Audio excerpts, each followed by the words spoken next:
I think many publishers in the independent media are going to be incredibly discredited when the Bitcoin bubble bursts. And that's my concern because I'm a supporter of the independent media. I'm one of the pioneers of independent media. And I've been warning people about Bitcoin for several months now because it's so obvious that it's a speculative bubble. It's going to correct/crash, maybe collapse at some point. We just don't know when. It could go much, much higher, no doubt about it. But it could also crash tomorrow. And there are flash crashes in Bitcoin that prove that it doesn't have the stability that you would want in a store of value. What I see unfolding is when this crash occurs, whenever that is, every independent media website and person who was promoting Bitcoin, and there's been a lot of hype, a lot of false promises, just a lot of, quackery, sort of financial quackery associated with Bitcoin. All those people are going to be discredited and some may even be arrested. And the reason is because so many people have been suckered into this idea that Bitcoin's going to go up forever, they think. They've been told. And thus, any amount of money they put into it is going to be multiplied by 100 or 1,000 or 1,000,000 if they just get in now and mortgage their homes and get in and take their paychecks and get in and borrow money and get in. This has all the signs of a massive pump and dump scheme, the world's greatest, I should say largest pump and dump scheme. This is a Ponzi scheme. It takes new people coming in to keep propping up the prices that the existing holders of Bitcoin believe represents value to all of them, but it doesn't. It's not real until you sell it. And if people start to sell it, the price plummets. People can't get out of Bitcoin with the value that they think exists. It is mathematically impossible. So a correction is coming. Right now it's a fad. Right now it's very popular. People think that they can get rich by doing nothing. I ask you, when in history has that ever been true in the long term? Dot-com boom? Nah, it became a dot-com bubble. What about the railroad boom in the 1800s? Everybody thought they're going to get rich off railroads. It turned out to be a giant bust. A lot of stock scams, a lot of Ponzi schemes. What about the tulip bulb mania? I mean, you could go back throughout history. The Bitcoin promoters today are just saying, well, Bitcoin's different. It's going to go up forever. Even John McAfee, who is kind of infamous in promoting his predictions on Bitcoin versus he's kind of taken a bet with himself to eat one of his body parts if it doesn't rise to $1 million of Bitcoin now by the year 2020. In order to get to that prediction, what John McAfee did is he drew a logarithmic scale and then plotted a linear line based on the current parabolic rise in the price. So he put a linear projection on a logarithmic scale to get to his prediction that Bitcoin would reach $1 million by 2020. That's insanity. That's the kind of total insanity that the dot-com pushers were preaching back in the late 1990s before the dot-com bust. And in fact, a lot of what you hear in Bitcoin today is it directly mirrors what you heard in the dot-com boom back in the 1990s. The same language, the same promises, and it was all BS. And what I find so amazing is that so many independent media publishers who are usually very critical thinkers, they're very good journalists. They ask tough questions about the Fed, about the presidency, about Congress and the Senate. They ask tough questions about the fiat currency banking system, right? And the petrodollar. They're smart people. And yet when it comes to Bitcoin, they're blind. They refuse to ask the same critical questions that they ask anywhere else.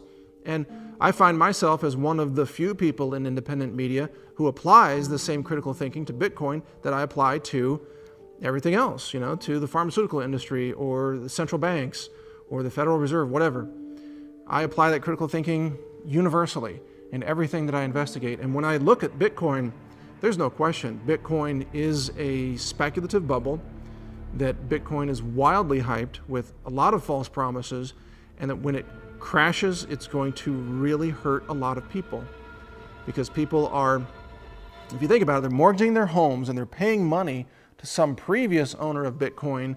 And what are they purchasing for it? Are they purchasing Bitcoins? Not really. They're purchasing an entry in a shared public ledger known as the blockchain. It's just an entry in a ledger. And that entry can vanish. Bitcoin can be changed. It's already had forking issues and more forks yet to come.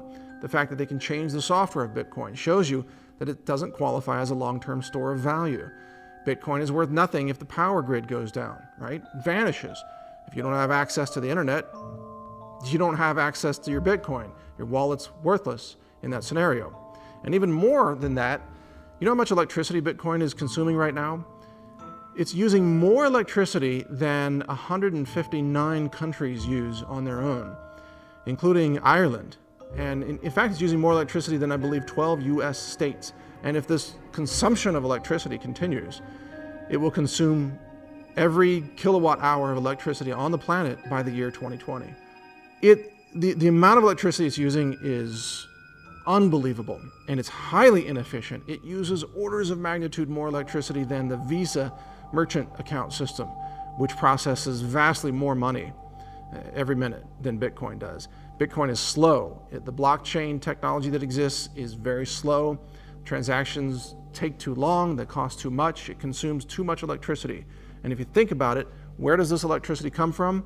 Most of it, which is a lot of it's in Russia, a lot of it's in China, it's all powered by coal. So Bitcoin is powered by coal. And a lot of people don't think about that.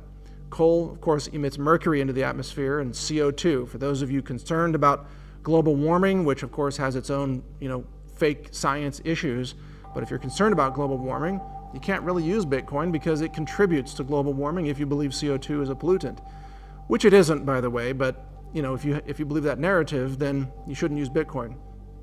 But my point is that Bitcoin on its current trajectory is unsustainable.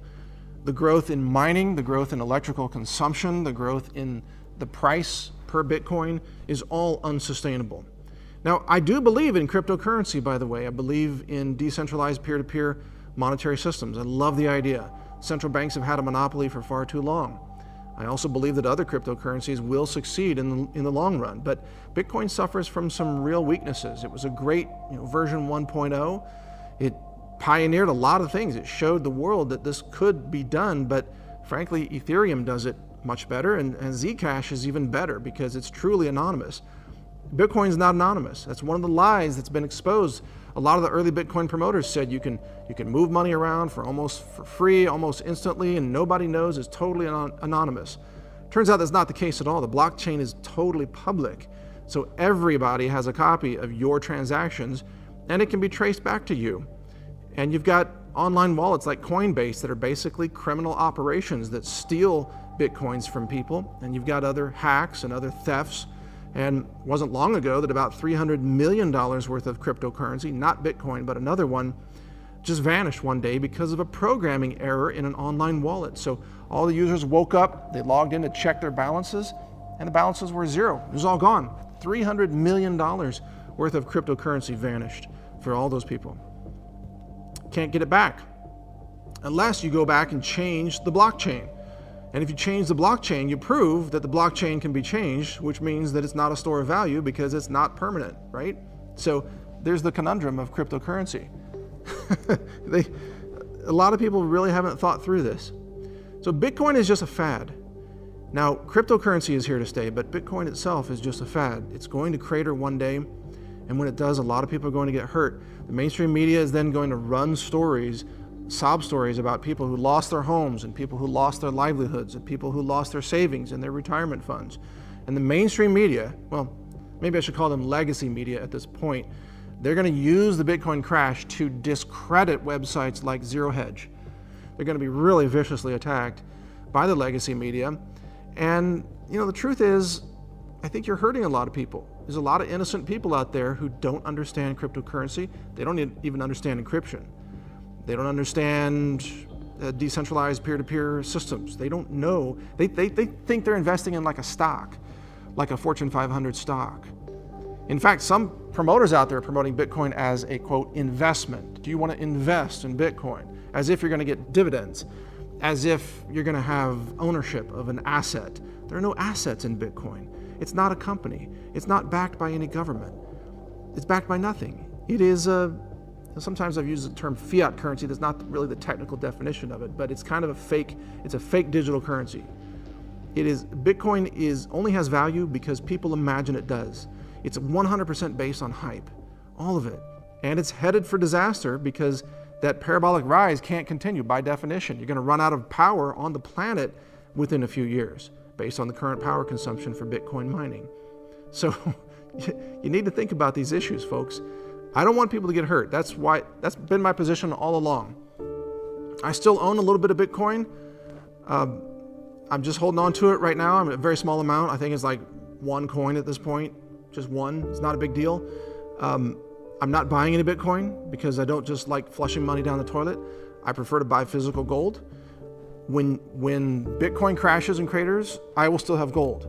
And all the people who have gold will be rejoicing in the fact that they invested in gold instead of Bitcoin, because gold is real. Gold is a physical element of the universe.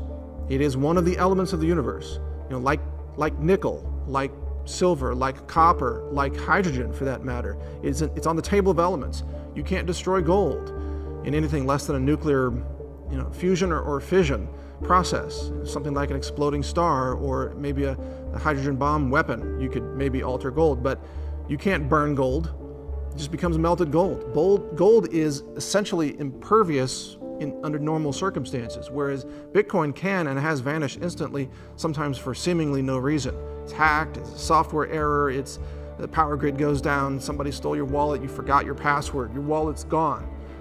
Bitcoin can vanish. Gold is here to stay. Gold has been around for billions of years. Bitcoin has been around for what? 8 years? I don't know, 9? Less? There's no comparison, all right? Gold has been around since the dawn of the universe. Shortly after the Big Bang, we started to have gold in the cosmos. Bitcoin is just something that people made up and have been hyping up so that they could make money by selling their spreadsheet entries to new suckers coming in to be suckered into the Ponzi scheme. And what saddens me is that when this crashes, I can see it coming. This is going to be used to really discredit independent media. It's going to be used to discredit libertarians. It's going to be used to outlaw cryptocurrency, by the way. You think the central banks aren't buying this right now? Buying cryptocurrency with a planned crash day, a fire sale day? They're going to crash Bitcoin. You think they're going to let Bitcoin compete with their control systems? No way. They're going to come after it. And when the crash happens, the pain and suffering will be pushed through the media, and then that will be used for Congress to ban Bitcoin. There will be a day where non-government approved cryptocurrencies will be criminalized. And it'll be on the backs of the sob stories of the people harmed by the crash of Bitcoin. I can see the whole narrative playing out here. It's so easy. It's problem, reaction, solution, okay? It's the same thing they do, same thing as 9/11, same thing throughout world history. It's problem, reaction, solution. They want to kill Bitcoin. They don't want to attack it directly. So they buy Bitcoin like crazy using fiat currency dollars from the Federal Reserve. They drive the price up. They get people excited about it. Everybody jumps in. And then one day they have a fire sale. They crash the system. And then they hack the crap out of the mining operations as well and crater those as well. Bitcoin crashes. Media rolls out all the horror stories of people who lost their homes and livelihoods and retirement funds and everything. And then Congress, you must act to pass a law, protect people from these scams, right? You can see it coming. And then Congress passes a law, Bitcoin's criminalized. It's just 1, 2, 3. It's ABC, folks. I can practically write the script. I just laid it out for you. That's how this is going to play out. John McAfee doesn't seem to have a clue how reality works when you're playing with the big boys on a global scale. So they're going to come after Bitcoin, and unfortunately McAfee's going to have to eat his own member on live TV. I'm not watching it, but be safe, folks. Look, finally, there's no incentive for me to warn you about this other than just I feel a responsibility to do so. I don't make anything by you not buying Bitcoin. I'm not shorting Bitcoin. I don't even know how to short Bitcoin, and I wouldn't do it if I could because you can't second guess the psychology of the bubble.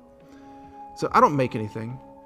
I'm just here warning you because, millions of people look to my analysis to help them with their health issues or their survival and preparedness issues, and sometimes financial wisdom as well. And that's why I'm sharing this. I don't want you to be hurt.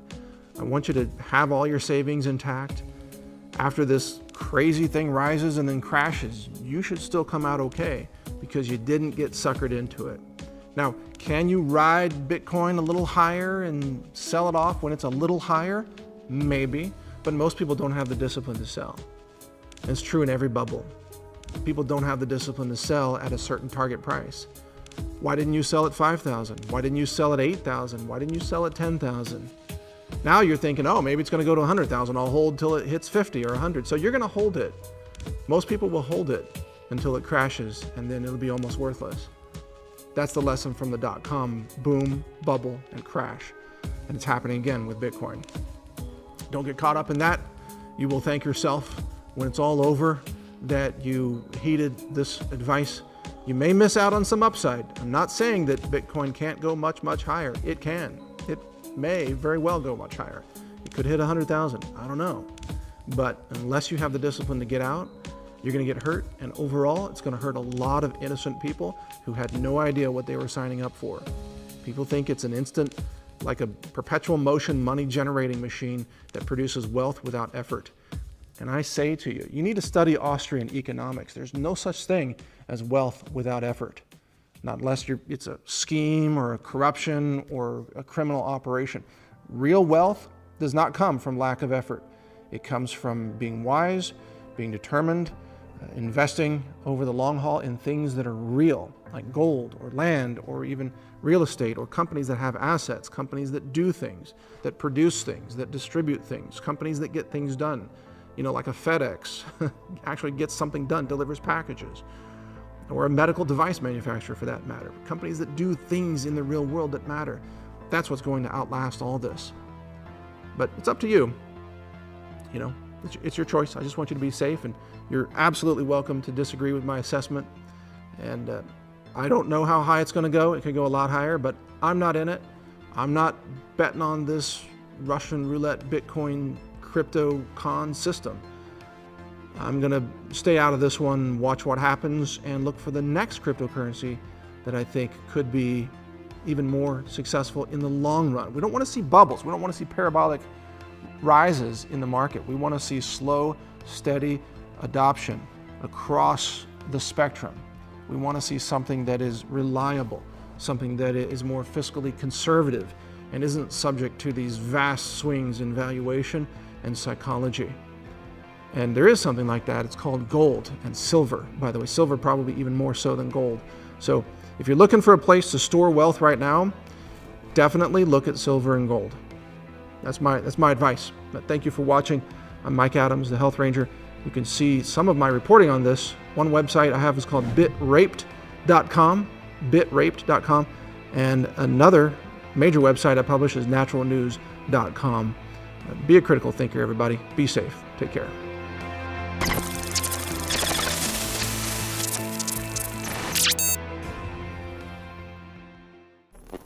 Thank you for watching. If you want to support our mission, visit us at healthrangerstore.com for the world's largest selection of lab-verified superfood and nutritional products for healthy living. It's at healthrangerstore.com.